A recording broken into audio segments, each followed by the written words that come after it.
We are delighted to present Dublin One City, Many Stories, a unique video collaboration between the Irish Writers' Centre and Dublin UNESCO City of Literature, supported by Dublin City Council.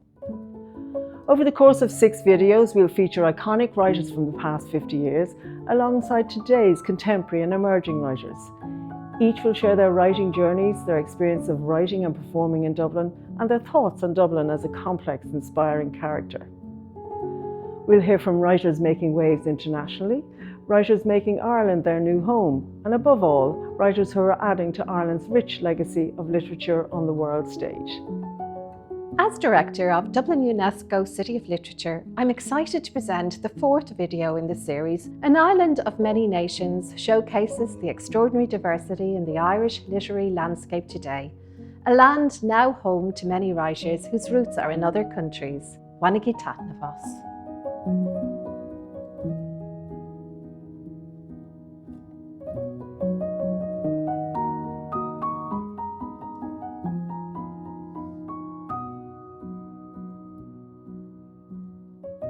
Just for me as a writer, the writing community has been incredibly supportive, and I think it's a very unique feature of Ireland and of Dublin that writers, artists, poets, nobody's your rival. We're all collaborators. If I hadn't had a welcoming writing community, I probably would not, have lasted as long as I have within the arts. And I think that now that I've gone outside and I do work outside of the arts, I see how different it is, so I'm like, oh my gosh, I was lucky. Being in Athlone is a small town. Me coming from a big city, now I'm in a small town, which is very interesting for me. You get to know, slowly you get to know, you have a sense of belonging, you get to know the community, even you see the school, the postmasters, the pharmacy, the hotel, the libraries. For example, when I had my book launch at the Athlone Library, the pharmacy, the Cunningham Pharmacy, he put up a large poster of my book launch. So people around the area could see I have a book launch at the library. Maria McManus, who became very instrumental from early on, introducing me to other women like Moira Donaldson. And therefore, I kind of found my community. It was small, but it was very supportive. And it was very inviting and open. And I would call these people now my aunties, because in Africa, we don't call your elders by their first names. And fast forward 20 years later, now I am an auntie. I'm mentoring, and I always like to look back at that moment and think, what would somebody in my position would have done if they didn't find that community? And therefore, that's why I spend a lot of my time just trying to be a nice auntie to people, especially people who want to be in the scene of literature in Ireland. We met at sea in Cape Agulhas, the infinite world running in confluence. 8 ante meridium, a boy on a bus number 11 taps the woman on the shoulder. Habari, how are you? The nun then responds, Habari, Huka. For the rest of that journey, they speak through their habit and hijab. The boy's limbs then stretches towards the bell through the fresh, moist air of an early bus to the halt of the bus. She struts and bellows below pale faces. This is what Irish means, she thinks to herself. Strangers speaking to you in Swahili, and a boy that thinks that his father was from the Falls.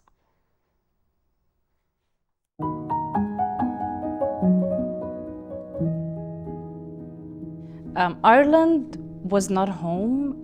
It was more an exile for me. And as much as I loved the place, but I just couldn't find similarities. I kept looking for similarities all the time between Dublin and Damascus.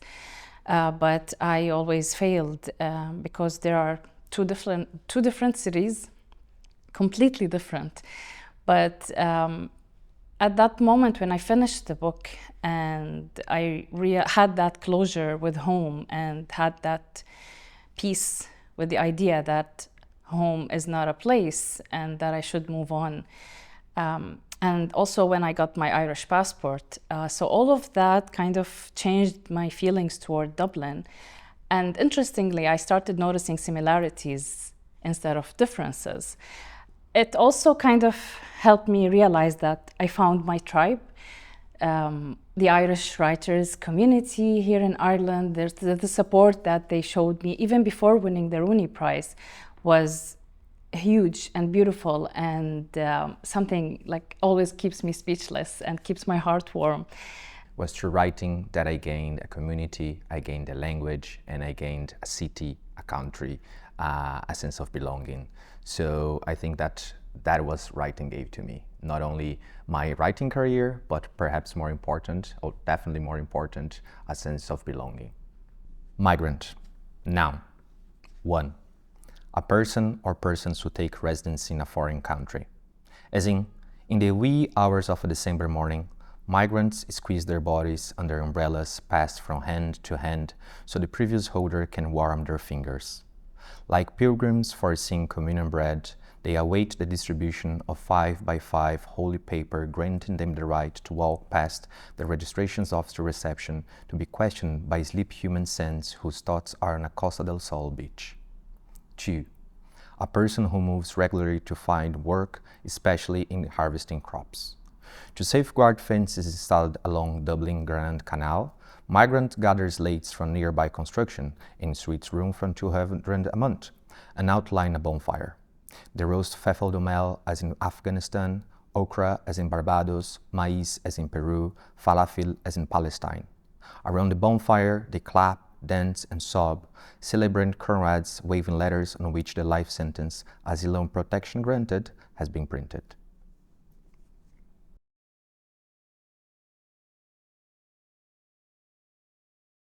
I remember as well, like early on when I started writing, I was traveling all the time. Like I'd be going to a gig and I'd be in Athlone and then I'd be doing a school workshop in, somewhere else. And I don't drive, so I was going all over the country and I was just really busy. And that's how it is when you're starting out. You're not making a lot. You're not sure if you're making any difference. You're kind of saying, why am I doing this? Ach, for me gleich o Valerie Vistini, agus cuirsi ceistir me bheith ima ambassador don Oris, agus just frashe gehintach. Because I kind of felt like, well, I must be doing something right if the Irish Writers Centre wants me to be an ambassador, if you look at the list of other ambassadors. So it was a huge vote of confidence and it made a huge difference to me at that time in my career. And I'm still very proud to be an ambassador. You should check out the Irish Centre. This was at the beginning of my, journey as a writer. You should check out the Irish Centre. And then one day I came in and I said, okay, let me see here. And, it's been there. And this was Roddy Doyle. I'm going to mention his name. He mentioned the Irish Centre to me a few times, You go to the Irish Writers Centre, go to be part of them. And one day I actually, did as he has been suggesting, and it's been wonderful, and I found that the results that they provide have been wonderful to me, I would say. You need this sort of social component where I feel like you need to be able to not just like read other people's work, but like read the work of other people that you know and can talk to in person, and people you can also discuss your work with. Events where you can read and share your work and kind of get platforms or spaces that kind of give you, a little bit of opportunity to professionalize in what would otherwise be quite a it makes it feel like a workplace in, I guess, the best way. What would otherwise feel like quite a lonely pursuit, I guess. Just inside the track's concentric circus rings at the football field's head is where I learned to wear the gaze of other people like a queen wears feathers. Meets with everybody watching were the only times I overperformed, always sharper than in practice, always stronger, faster, higher. I took this as a sign from heaven. Every step in service of my flight was blessed. I was going to leave this self someday, construct myself a new one in a world where I wasn't so constricted. The gods were mine to challenge, mine to rearrange. Picture me, vain with self-mythology, sweeping like the all-commanding breath of spring across red polyurethane, about to do what humans shouldn't. When I started moving, everything would fall away behind me. Nowhere else was this true. I choked on sax solos in band, in math competitions, in soccer when I had my chance to shoot. Yet here, somehow, pressure was a drug I could metabolize. In this updraft, I was floral, inches from the height my dream school wanted. I'd frayed my hamstring and it wasn't healing, but surely my ascent was fated. It had been this way a while, and the doctor had said he couldn't understand how I'd been running, much less flinging myself more than 6 feet in the air, so surely I would find a way again. Even at my last meet, when I felt my magic leave me, 3rd place, out at 6'4", I never saw my failure coming.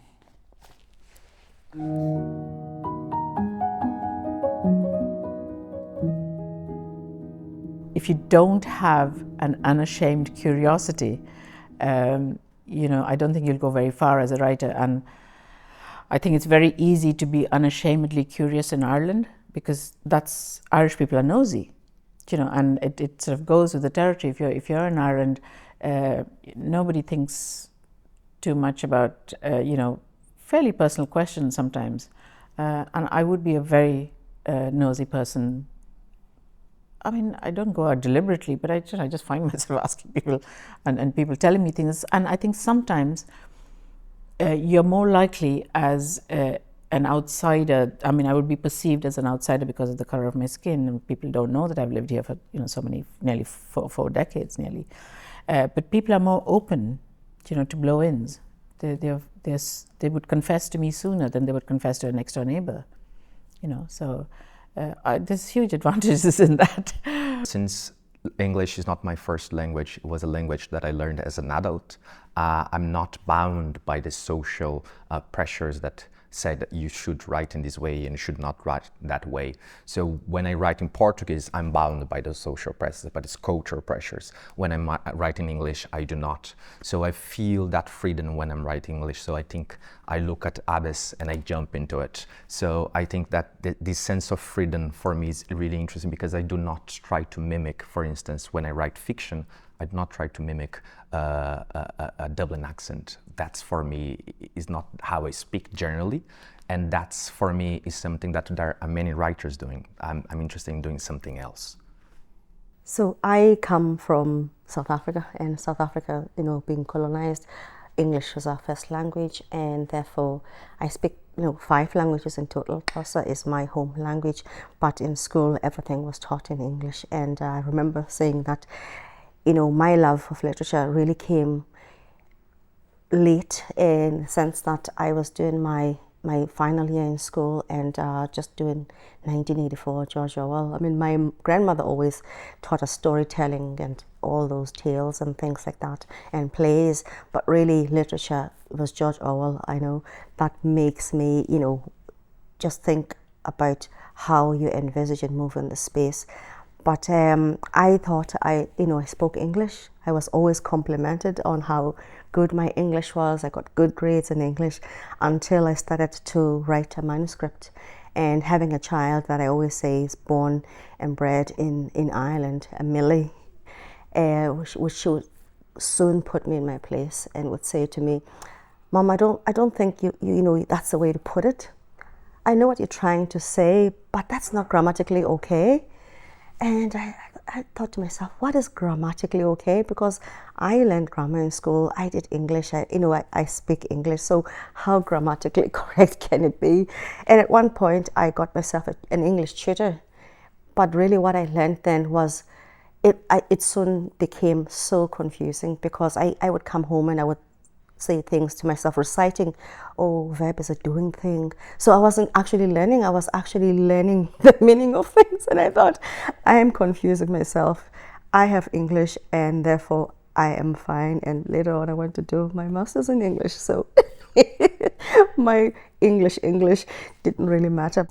Part of my journey into poetry was, I think, finding a language for that part of me and other parts of me that was actually like my own language, because I think the queer part of me or the Black part of me. These things have been sort of narrated from outside, language put on top of me. And I don't know, I think poetry has been this really beautiful medium for thinking about finding a personal language for those things, taking kind of an ownership of a narrative that, I don't know, people around me hadn't really let me own for a lot of my life. You know, one of the childhood memories that I wrote about in the poem called Grandma at Grandma's, okay? So I wrote about how you walk into the house, you remove your shoes. So that's a very Asian, way where we remove our shoes, So that's one area that we talk about, and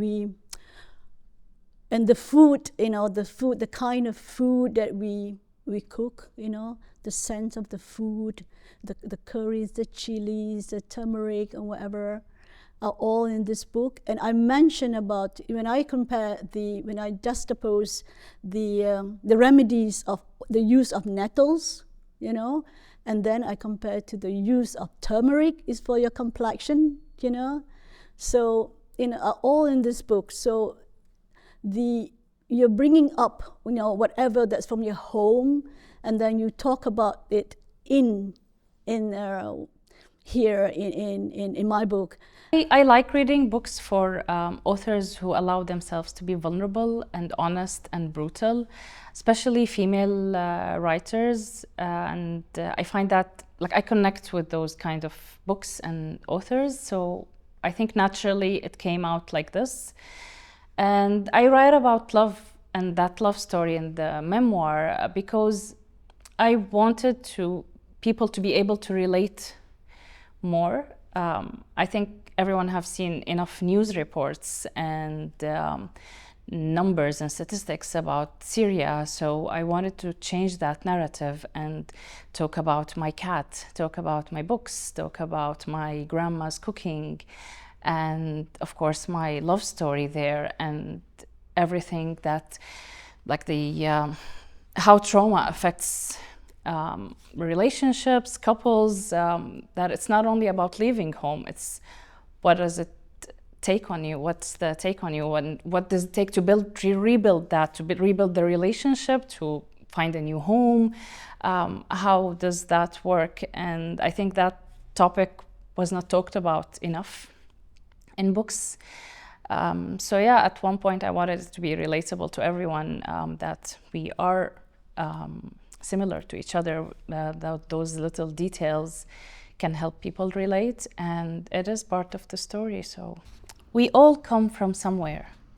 However, when someone asks where I come from, I pause for longer than I should before I answer. And every time I say I'm from Syria, I feel like I'm standing at a funeral while Syria lies in an open casket and mourners tell me how sorry they are for my loss.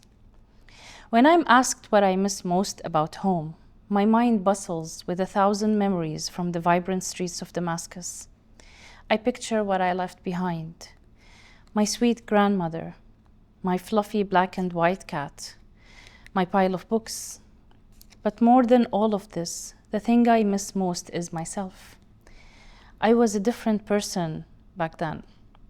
My thoughts, my words, my outfits, and my friends were all different. Everything about me now has changed. Whether for better or for worse is not yet clear. But the earlier version of me is still trapped inside. Some might call this integration. I call it an identity crisis. I may have stopped trying to explain the love I hold for Syria, but I have never let go of it. I carry my troubled homeland within me. I hide it like a crime. After 9 years of forced separation and living in other countries, I'm still not sure if I should move on, stop counting the years, and settle for a new home. Sometimes I try to define home in my mind in order to try to recreate it. I always fail and end up even more disappointed than I was before. What, after all, is home? It is the smell of a traditional home-cooked meal that greets you as you walk through the front door after a long day. A warm hug from a grandmother who always treats you like a special guest. Hysterical laughter with an old friend at a favorite coffee shop where they know your usual order. A loud family gathering you secretly wish to escape to avoid the endless prying questions. Your native language on the street signs and on the radio. Familiar faces and the roads you know like the back of your hand. It is all the little things that cannot be written down or described to those who haven't been there. It is the hole inside your soul that cannot be filled by any other place. A few years ago, I discovered a term for what I feel when I think of home. A Portuguese word, saudade. Defined in the dictionary of untranslatables, saudade is deep nostalgia, the longing for something that is no longer there. This feeling, saudade, sometimes hits me out of the blue. I might notice an Arabic word, or a colleague tells me about their trip to Syria back in the days. A song that I used to play back home pops up on shuffle, or an old photo from my archive appears on my computer screen. It hits sudden and hard, like a car crash. As if I've just woken up from a coma, I cannot recognize the world around me. What am I doing here? Why is everyone speaking English rather than Arabic? Everyone becomes a stranger. I become a stranger.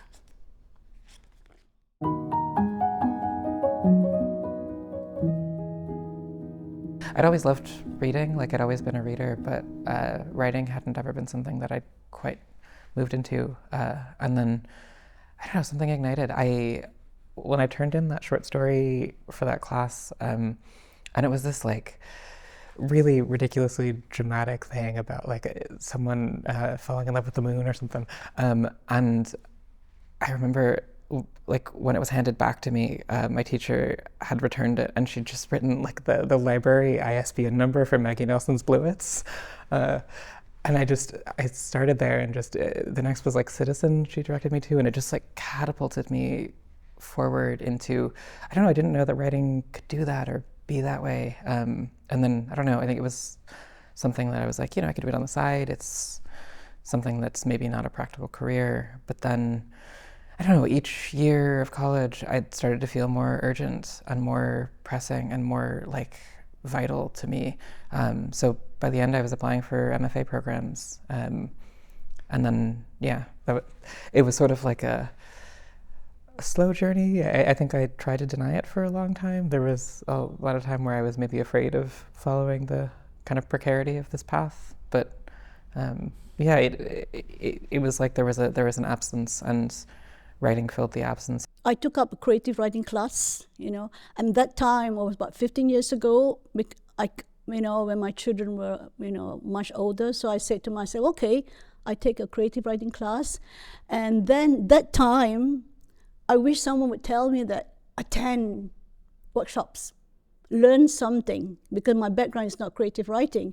So attend workshop, attend all this open mic. So I would tell the beginners this then, and that you are to write. A writer have to write, and you have to be a warrior. You have to persist. If you have all the rejection, never mind, that's the journey of being a writer, So what is important is, for you to expose yourself really, never mind of rejection.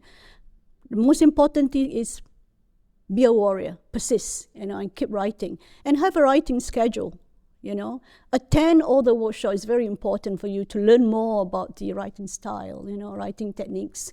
And read as well other writers as well, not only the, those years ago, but also your local Irish writers, that Pat Boran, Thomas McCarthy or Jane Clark for nature poetries. They are all very good writers. You learn something, you'll be inspired in any case. We've set up the tent, pale yellow powdered soft around its perimeter to hold the slithering of snakes. The ash glow of the sky, the wind howling into night are all in my mind. I lie open-eyed on a sleeping mat, imprinting images in my head, collecting the echoes of jungle creatures, tarsiers, toucans, tigers, wild elephants trumpeting troubles from miles across the forest floor.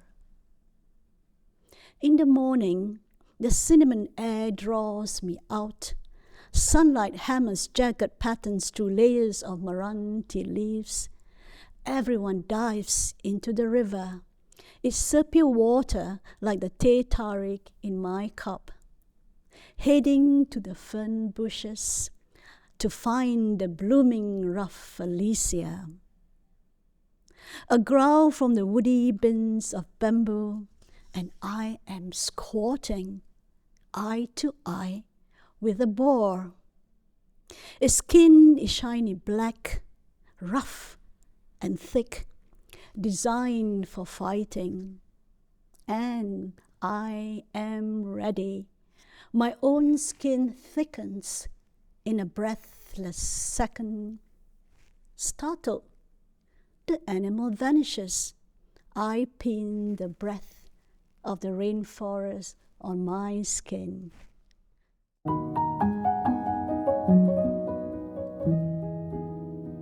First of all, I think it's impossible for me to erase my ethnicity. I'm not interested in doing that. But also, if someone sees my name in a literary magazine, obviously, because my name is not seen as an Irish name, that would be that. And if I'm in the room by looking at me, a person of color, that would be that too. So there's these two elements, my name and my body. But also I'm interested in talking about and approaching the migrant experience in Ireland, and also to discuss and approach how racism is pervasive in Ireland. And it's something that oftentimes the literary communities, the middle classes, prefer to silence or prefer to not talk about in their literature. And for me, this is a fundamental aspect of my literature. Not make it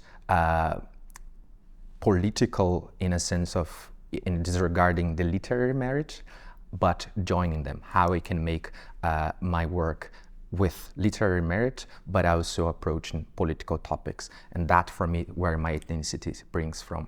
But at the same time, one of the questions that people oftentimes ask for migrants, and that I've been responding in a different manner for many years now, is, where are you from? And my answer is always, I'm from Dublin. And that makes people uncomfortable, because that's not the answer they were expecting from. And that's where I am. I'm from Dublin. I have been here for 9 years now. I arrived here when I was 22. I did not speak this language. 9 years later, I've established a career. I've gained my Irish citizenship last year. I've learned the language. So I'm from here. My adult formative years have been in this country, in this city. So I am from here too. So I have two hometowns, I have two countries, I have two nationalities. So when someone asks where I'm from Dublin. To this moment, I still feel that oftentimes I am the other in the room. Oftentimes I'm the only person of color in the room. I'm the only migrant from non-Western country in the room. So there's this double sense. And on the one hand, this community gave me a lot, but at the same time, I don't see in the writing community, I don't see the plurality that I see on the streets. So there is more than 100 languages being spoken in the streets of Dublin nowadays, but I don't see the same 100 languages, not even 50, being spoken in the writing community. So that imbalance is something that still strikes me, and I think that's a very complex and paradoxical element to that. There's always a part of us that feels like an outsider somewhere. It might not be in everywhere, but there's always somewhere or someplace where we feel like an outsider, where we feel, I'm part of this. They think I'm part of them, but I'm not really part of them. And at the same time, you don't feel like part of whatever they think you're part of, So, so I always feel that sense of it as a Nigerian, like I said, based in Ireland. But at the same time, I feel like part of it as well. I was once asked, well, how does it feel to be called an Irish writer? I went for, and someone asked me, well, how does it feel to be called an Irish writer? Do you feel that, like you deserve it? And I'm like, damn, sorry, am I allowed to swear? I'm like, damn right. If you don't call me, I will actually challenge you, because I'm an Irish writer in every sense of the word, So, and that's it. So I feel at the same time, I know that this is a title that I would say belongs to me, but in some sense, you still feel like you're not. But I don't know. But that imposter syndrome is not as bad as it used to be in the beginning. I feel like I've gotten to the point where I kind of accept, I accept it much more than I would have in the past, So I think the choice now belongs to me, whether I choose to take it up or not. In the past I would have felt that somebody else had to give me that, but now, no. Now it's my choice to feel like, When I was about 3 or 4, well, not 3 or 4, even just maybe 2 chapters into the book, I suddenly, balked at the whole notion that I was writing a fully Irish book. And I think I was telling you earlier on that I actually said this to my son. I was driving him somewhere in the car, and I said, I don't know whether I can write a fully Irish book. I'm sort of getting a bit nervous about it. And he just looked at me and he said, Mum, just feck off. You're just procrastinating. That's what you're doing. Just get on with it, And I think you need sometimes your own children or your own family to tell you, to put you on the straight and narrow and tell you that you're doing okay. And, when he said that to me, I thought, you know what, children don't lie. Well, most of the times they don't lie.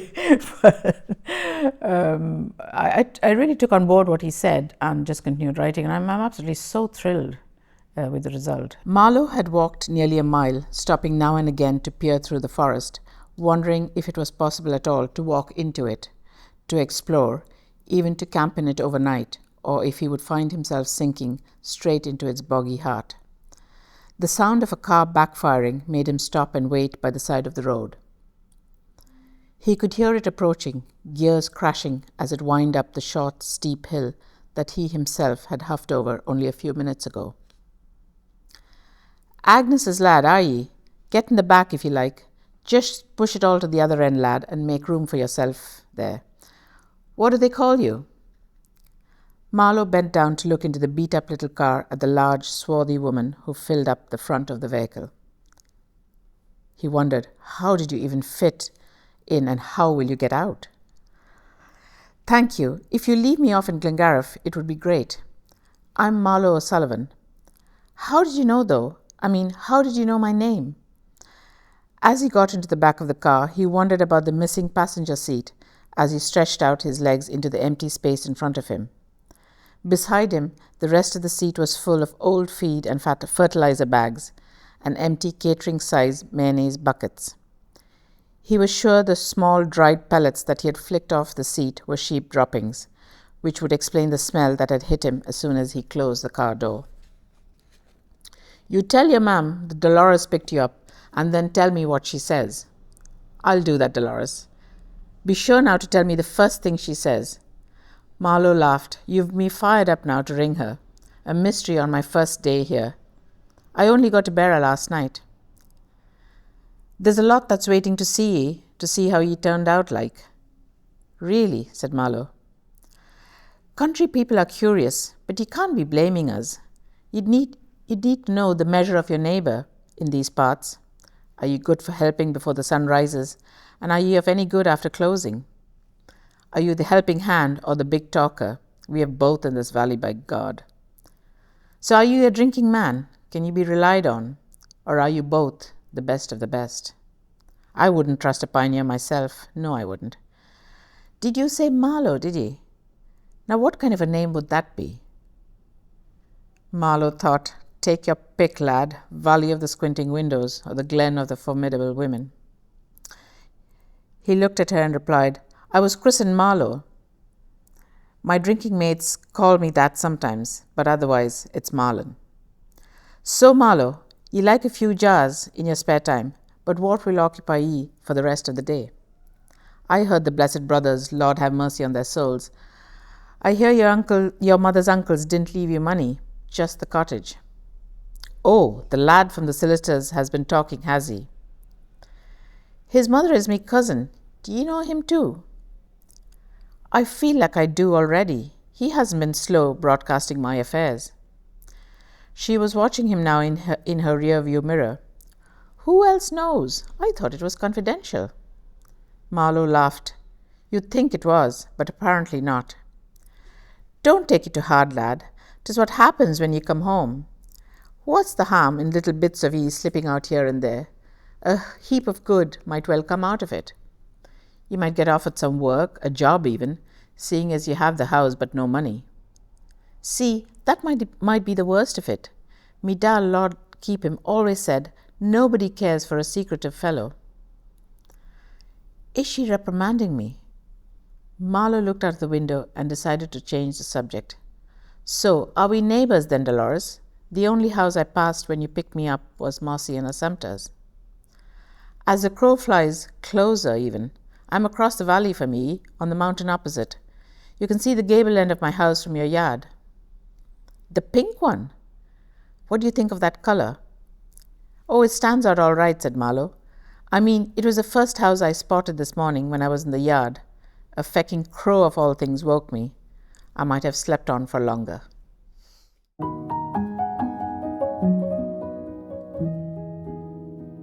A crucial part of kind of becoming rooted here has been kind of the community. There's a really lovely and warm and unique. I don't know if there are many places like it in the world that have better communities like this. Yeah, it's a really like lovely space. But I mean, there's the Irish Writers' Centre. There's like books upstairs or Hodges Figgis, which, and I feel like there are a couple journals that like, I don't know, once you start going to events, meeting people, I don't know, you see the same set of people, you see people you've met published in the journals, you go to people's book launches, I don't know, it makes the whole writing space feel tangible or intimate, where I think you get to have, I don't know, and then that community becomes the people you write with, the people you talk about writing with. So the first gigs I was doing, I found them strange because at the time, as I was saying, I was just trying to find a voice. You know, I have a voice, but I was trying to lend my voice in the family of things. And therefore, I was kind of looking at programs and seeing what was going on. I lived on the outskirts, a place called Portadown, and people always joke about it that the best thing about Portadown is the road out of it, and therefore Belfast was not familiar to me, and therefore, you know, it was a journey going to Belfast with a small child that I didn't have a childminder on a Friday night or a Saturday or any time. It's not convenient to have a child when you're trying to be a writer, but I remember, you know, Fridays where, you know, the open mics, and I would have been in their dark places, and some people go, you know, having a glass of wine in the hand. And I was thinking, you know, with me and my cup of coffee at the time, just thinking, will I ever fit in to this society or this community? But I did, you know, Maria would invite me again to come to Dublin with her. We did the Staccato again in the basement. You find yourself in pubs. I didn't grow up in South Africa going to any pub, so a pub to me was something foreign, but it was also something in my culture that was frowned upon, being a woman going to pub, you know, seeing people with wine glasses in their hands. But I soon realized, you know, this is the makeup of Ireland.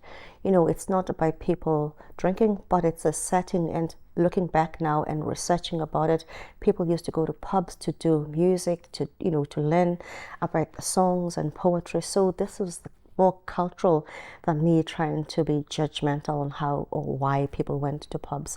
So I soon acquainted myself with pubs and just learning about what is culturally relevant here, and those pub scenes were quite relevant in literature. I started REC, the spoken word night, in 2015, which is 10 years ago now, and it was part of the Five Lamps Festival. And the first ever REC event was held in this room, and it was amazing because with poetry events you don't know how many people are going to come, and you know, we'd put out a certain amount of chairs. It was the first ever of this, you know, poetry is a small community, then the Irish language community, you kind of get Irish language poetry, you'd think it's going to be extra small, but more than 50 people came to the first event. And it was amazing. I didn't even realise that there was going to be more events at the time, but the following morning I woke up agus for me teachsanna ó Dhaoine rá ó caihanna bhain céad cean eile ar siúl agus inis demlíon na níos déine tá sé fós Ireland. An bhliain chéine bhunaigh mé rec Cauvery Madhavan, bhí an referring post ann agus bhí sin an tábhachtach dom mar rinne atach. Bhíon an chéadúir go raibh mé buintach le grúpa daoine a raibh gaeilge acu agus a bhí atach, mar go raibh grúpa mór daoine bhí grúpa a gcuin a bhí sais ag fachtasíocht ar son tá cónanas. Agus ribh sin níor bhreath mé go bhféadach an dá thaobhdíam a bheith bio san áit chéanna ag an am chéanna. It was like there was the Irish language world and there was the queer world, and never the two should meet. There wasn't Irish language queer events happening. It wasn't really a thing. Ach tar éis sé sin bhuail mé le golóir daoine, bhí atach agus ar gaeilge acu agus thosaí mar búil le chéile ag ggur bród gach bliain agus de réir a chéile thugam mar faoi deara mise agus Ón McAvoy mo chomhdádóir scríbhneoir agus ealaíontóir iontach é agus thugam mar faoi deara tá anna go daoine le gaeilge atá atach agus ar ealaíontóirí iad freisin tá sais an tríontáin seo ann. Agus bhunaíomar le chéile an grúpa éireach atach gaeilech agus an rud a rinne mar ná chuirmar amach an scéal gur raibh ealaíontóirí á lurg a gcuin don chóir grúpa ealaín éireach atach gaeilech. Mar sin ealaíontóirí de gachsáis atá ann agus tá cóníorthú ar fud na tíre agus ar fud an domhan fiú. Agus ó hinne le táid tréis bheith obair le na chéile le léirdathe difriúla a chur chun stáitse. So we have over 100 different members now in Éireach Atach Gaeilech, 100 different queer Irish language artists. And we work with each other, we support each other's projects, work on each other's projects, put on workshops for each other. There's a committee, we organise events, we have a drag ball every year with absolutely incredible, like soul enriching event every single year. We have 4 different categories and people walk and win prizes and express themselves, and not only do they get to be gaeilech, they get to be atach in the same place. An béal bio seo. Tá ahrú tagcha ar mo chuid cainte. Dar le caralum nach bhaca le tamil. An bhéim a buga go deire na bhocail. Ní mistalum a chlos. Ing an istum a hála ach tigum an fá. Tá do bhlas das ar ma bhéalsa, mé go seasta féad an áil. Tá mórtas orm an churn seo a ghlacha, tiltte go maith, trónta I dtaca.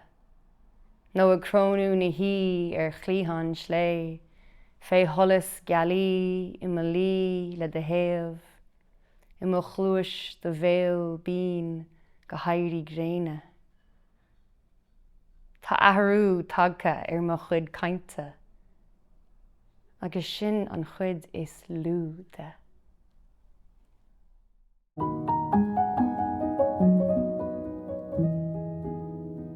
Writing for most of the process has been this private, personal thing. I don't know, to see it in other people's hands, to hear other people talk about their experience of reading it. I mean, reviews or even like friends from the States who have known me in other capacities than my writing, like have reached out to say they've bought the book and read it and really enjoyed it. And once like I moved past the first like, oh God, they've like seen me like that. It's really amazing. I don't know, to sort of see people who've been in my life like while the events that I'm talking about in the poems were happening, or while the things I was writing about were like just happening in the air, who saw those parts of me before I was able to, I think, put language to them, to see them sort of recognize that, I don't know, and maybe sort of validate, like, they had seen me without needing that language to see me, but then now that I found this language to sort of help explain me, I guess, it still fits with their picture of me, or it still feels right to how they know me. Sometimes a great novel gives you an expanse of time with a story. Like, a great novel does. But a not so great novel makes you wonder, why am I doing this to myself? You know, but with a short story, it's almost like you're having a conversation with someone and they just end about something that just happened. And sometimes with a good short story stays with you. You remember something, you carry it along for a really long time, and you know it's just there somewhere, you know, just floating around. So there's always something about the short story because it just describes. And sometimes people mention someone and I don't know them, but what I remember is the short story. You know, I'll be like, oh, was it the one he wrote about? He wrote a short story I read about him and his dad, and they'll be like, yeah, you know. So there's always something about the short story that stays with me. I don't know, I like it. He's here somewhere, James heard a voice say from the door, and leaned forward to see Margot, the manager of the Botanic Gardens, peering into the security room. She caught a glimpse of the girl and raised her hand. Hello, Poppin. Poppin smiled back. James stepped forward with his satchel across his shoulder. Hi, he greeted shyly. James, Margot called cheerfully. Your parents are here. I told them you came to see the garden. James nodded anxiously. She ushered him out of the security office to where his parents waited. Behind them was a Victorian glass building with long windows through which James could see green plants. They watched James approach, his father with his hands in the pockets of his jacket and his mother with both hands clasping the handle of her handbag. Their faces were blank. They would not show any emotion in front of Margot. If they were alone, they would have screamed at him in anger. Then they would have tried to understand him without letting him speak. Then his mother would have cried, which would further incense his father, and he would tell James to go to his room and think about what he had done. His mother's handbag swung a little in her hands, and James came to a standstill. Like I said on the phone, Margot began warmly. James said he wanted to see the garden in memory of Nolly. She gave James a quick glance to check if she had got the name right. My sympathies for your loss, by the way. James' parents nodded. I think it's a brave thing for James to want to do, Margot smiled at James, and James returned it apprehensively, conscious of his parents' unwavering stare. I couldn't let him, not only because it's not yet 8 o'clock and the garden opens at 10, but mainly because he's only 14. He has to be accompanied by a parent or a guardian within the garden. Margot waited for James' parents' response, but there was only silence. James, feeling especially his mother's steely eyes on him, kept his eyes on the ground. This must be a shock for you, Margot said suddenly, laughing softly. I know I'm a mother myself. Would you like a cup of tea or something? Without a yes or a no, James' parents turned towards Margot, and she led them, with James following down a pathway. Her office was a red brick and glass building called the Herbarium. She entered a code on the door and led them into a large space with pictures of plants on the wall. What can I get for you? Tea? Coffee? Both of James' parents shook their heads for her not to worry. I'm sorry I had to call you with this sort of news, Margot apologized further. Thank God you did, James' father said, letting out a deep breath. The truth of the matter is that he had asked me to bring him here. I understand his sister used to tell him about this place, even though I knew nothing about it, but it was my wife who had been here with my daughter.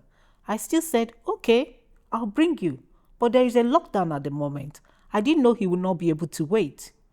James, who had been watching his father talking, looked to the ground when he paused. He knew he was expecting him to say he was sorry, but James wasn't.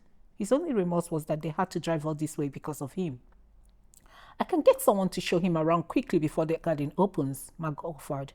James turned to his mother and pleaded with his eyes for her to say yes, knowing his father would go along with whatever she decided. A moment passed before James' mother exhaled. That is very kind of you, she said, nodding her thanks at Margot. While they waited, Margot showed them a glass box on a raised podium. I usually show this room to students when they visit, so Nolly would have been in here. You can call this room a room full of dry plants. Everything here is either a seed, a fruit, a flower, or made from a tree. Pointing at the object in a box, she said, those are coconut fruits.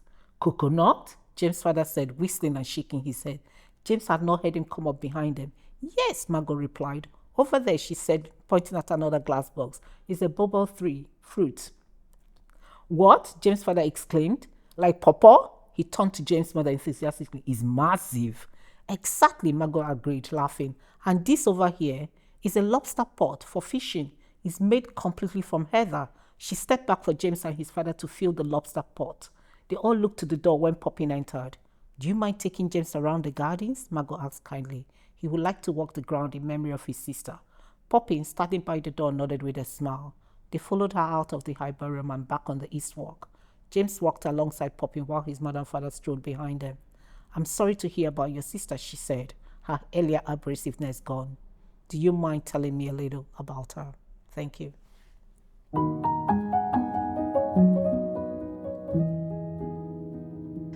Winning the Rooney Prize was just a huge a moment in my career as a writer. I think when I wrote the book, I wrote it out of anger and rage to the world reaction to the Syrian crisis, and I wanted to change the narrative. So I just wanted to write that story and put that book out there and go back to tech, where that's my career, basically, in tech. And when I got a dip into that sea of writing, and I found that it was way more rewarding than everything else I did in my life, I knew that I'm not here just for one book and to go back to tech. So I kept writing and I kept in tech. I belong to both worlds, which doesn't help with my identity crisis, but here we are. So winning the Rooney Prize kind of came to reassure me that I should write more. I was shortlisted for the T.S. Eliot Prize, and that sort of catapulted things into another dimension. A lot of writing, or like emerging writing, is waiting for things to happen, where you're like, I'm waiting for my moment to happen, I'm waiting to have this thing. And that was this kind of kick in the butt where it was like, okay, it's happening. Like I need to start thinking about like, these are the aspects of my early professional writing life. Like I need to think about how to do interviews. I need to do, I don't know, all of those things. And recently, like, I found out that I won the John Pollard Foundation International Prize. Both of those things I think have been incredible in confidence boosts, but also just in like pushing me. Like I think they push me to be more, I mean, the Eliot, I think I was so visible. I think I was so much more visible than I think I've ever been at any time in my life.